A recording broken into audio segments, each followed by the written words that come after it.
Dear students, let us start the discussion on today's newspaper, that is 25th June 2016. Now, the eager wait is over. The Britons finally decided to exit from Europe, which we popularly called as Brexit. Previously, we had the fears of Grexit, that is Greece exiting from European Union, and it can lead to a domino effect. Now, the major economy of the European Union, that is the Britain, it has left the Union, and it's going to have many dangerous consequences to the world all over. So, in this context, let us see what exactly has happened. So in this 1975, first time a referendum was held, and UK has supported, or UK has strongly decided to be with the EU. But what transformed between then and now, which has finally led to the exit of the EU? Now, if you take, the first thing is uncertainty. Now, many of the people, after the globalization and supranational institutions, they started appearing. There's a distance started increasing between the countryside and the cities. Now, if you see the referendum, clearly the London, all these urban areas, they voted in favor of the European Union. But the countryside working class, they voted in favor of the Brexit. So it means there is a clear difference, a regional difference and also urban-rural difference is appearing in UK. And if you take the regions concerned, the North Ireland and also Scotland, they favored to exist in European Union, and that's true with overwhelming majority. But the Britain, it has agreed to leave the European Union. It means there is a remarkable regional difference in this particular context. So it can profile for another referendum in Scotland to get out of this United Kingdom. And the second thing is, there is a general pattern of growth of right-wing parties in Europe. If you take France, Marine Le Pen, and there is a growth of right-wing parties, and also there is growth of left-wing. So, it means that there is some gap which has come between the traditional parties and the people. So a kind of a status quoism has come into existence after the recession. And the traditional political parties in UK, the Tories, the Conservatives, and the Labour, they failed to fill this particular gap. So in this context, finally, the gap is being filled by the rightist elements or conservative elements, such as United Kingdom Independent Party, etc.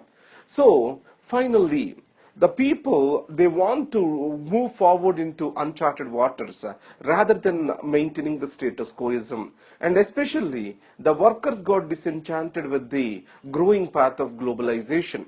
And if you take European Union also has its own failures for this cause. Now if you see, the European Union, when it was formed, it thought that it will provide new identity to the entire Europe. And second is, at the same time, it will also retain the sovereignty, independence, national identities of the different countries. So in this context, more and more the regulations which have come into existence because of European Union, and added to that, the immigration policies of EU has led to the unsettlement of the local communities.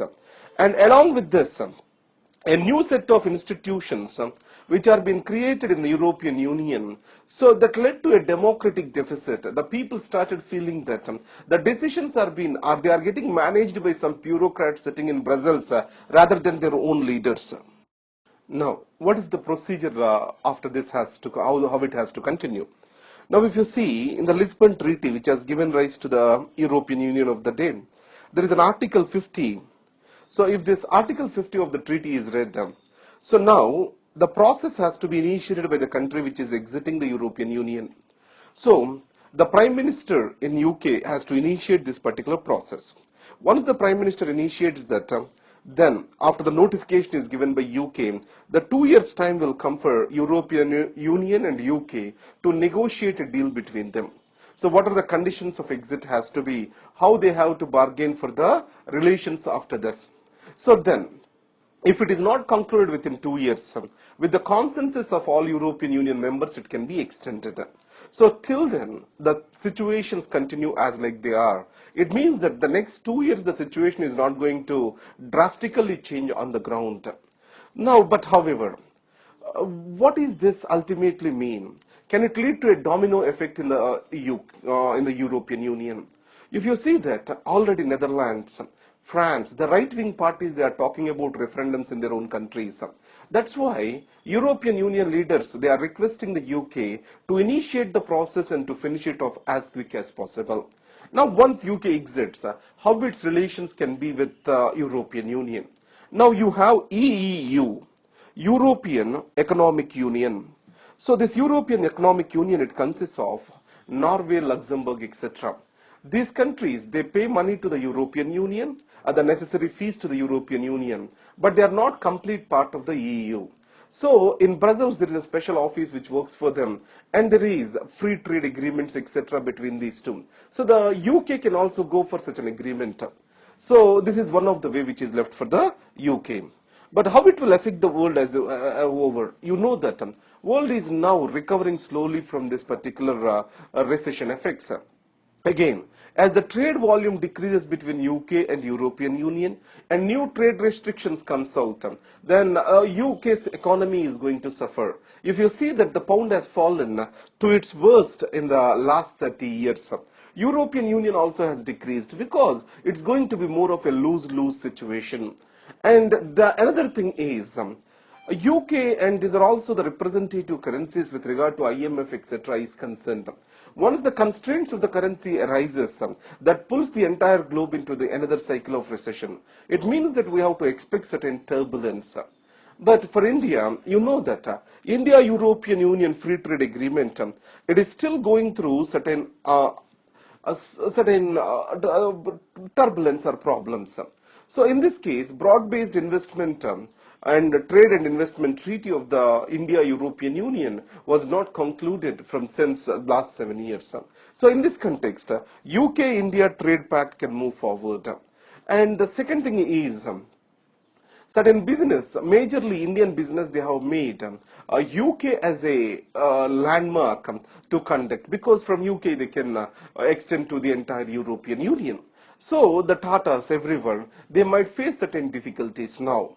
But economically, if you observe, initially there might be some turbulence, but macroeconomic fundamentals of India are very strong. There is low inflation, low fiscal deficit, abundant forex reserves, and also very low short-term external debt. So in this context, what we can say is the relative impact on India will be less with regard to Brexit is concerned. And coming to another issue which has come into discussion is, to what extent the policy matters which are highly technical, such as Brexit, have to be given or kept open for the discussion to common people. Because there are claims that a wrong information is fed into the minds of the people, and also a kind of fear created with on the basis of immigration from the other countries. And unemployment fears have led working class to vote more against the against the Remain group. So in this case, so there are two challenges which we can see. So the direct democracy, it reduces the complex issues such as Brexit, as we see, into two questions, yes or no questions. And the second is, if you see the Scotland, though it wanted to be with the European Union, but however majority have favored to exit, that's why it also has to toe to their line. It means the decisions on complex issues through referendum, they reduce the democracy to the tyranny of majority.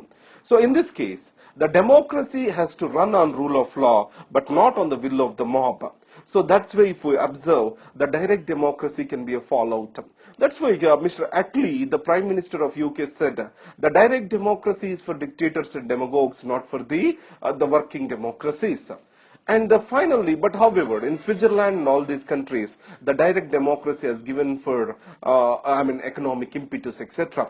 In this case, Indian Express has covered the socio-economic status of the people and their voting.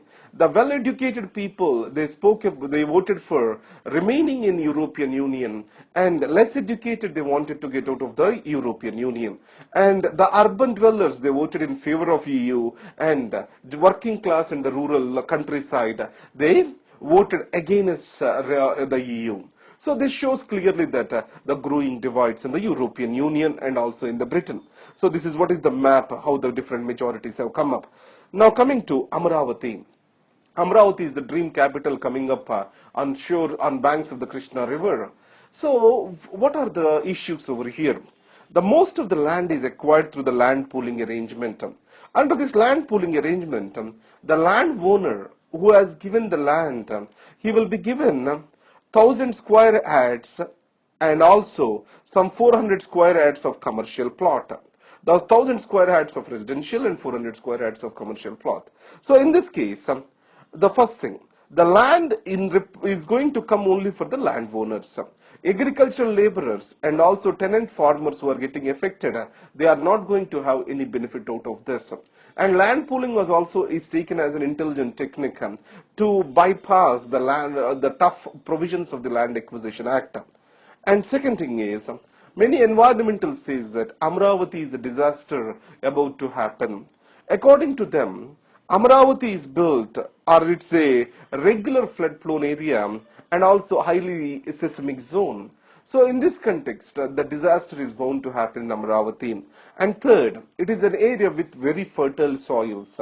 So this is getting concretized. It means it is going to affect the agricultural output of the nation as a whole. So these are the things.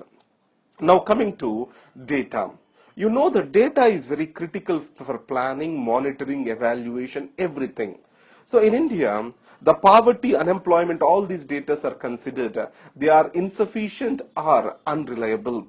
So though we had number of policies with regard to this, for example, Data Policy 2009, National Data Sharing and Accessibility Policy 2012, if we observe the data is given primacy. But however, there is no proper way forward in these things. So in this context, what we can say is India needs to streamline its data and big data can be created. Next one is till now SC/ST census are available but not the OBC census. So what Nitish Kumar demands is if OBC census are made or clear data has been made out, the claims of development can be really reworked. So, and next is coming to Naga Accord. You know that in 2015, the Prime Minister announced that a framework agreement was reached between Naga rebels, especially NSCN Isaac Muvaya group. After that, you know, NSCN Kaplang faction. So it has led to, an attack on the army troops in Manipur.